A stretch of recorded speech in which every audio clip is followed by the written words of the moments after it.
السلام عليكم ورحمة الله وبركاته. تعالى نعمل وصفتنا. معايا كده صينية على النار فيها حوالي 3 4 معالق من الزيت. اول ما يسخنوا كده هنزل عليهم ببصلايه كبيره متقطعه جوليان كده زي ما انتم شايفين. هديهم تشويحه حلوه، وبعد كده هنزل عليهم بالصدوق متقطع قطع صغيره زي ما انتم شايفين. طبعا كميه الصدوق زي ما انتم عايزين، احنا في اسكندريه بنقول عليه صدوق. هنديهم بقى تشويحه كده مع بعض، وبعد كده هنزل عليهم بمعلقه صغيره من الثوم.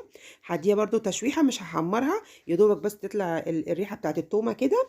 وبعد كده هنزل عليهم بعدد 2 طماطمايه كده متقطعين برضو قطع صغيره، هديهم تشويحه. وهنزل على الطماطم بملح وفلفل اسود ورشه بسيطه من السكر زي ما انتوا هتشوفوا كده. طبعا ما تكتروش بهارات عشان الصدق فيه بهارات اصلا يا جماعه. انتوا عايزين تحطوا بهارات تانية براحتكم. بعد كده هنزل بمعلقه من الصلصه، هديهم بقى تشويحه مع بعض واسيبهم يسبكوا حاجات بسيطه كده. وبعد كده هنزل عليهم بالفول. ده شويه فول كده بالصدق بجد تحفه وخطير. وممكن ما تحطيش الفول، ممكن تاكليه كده بالصلصه بس، وممكن تحطي معاهم مكعبات من البطاطس، بتبقى خطيره برضو يا جماعه. كده هنزل بحوالي ربع كوبايه من الميه، وهسيبها على النار حوالي 3 4 دقائق تغلي. بعد كده اخر حاجه هنزل بمكعب من الزبده او معلقه من السمنه زي ما انت عايزه.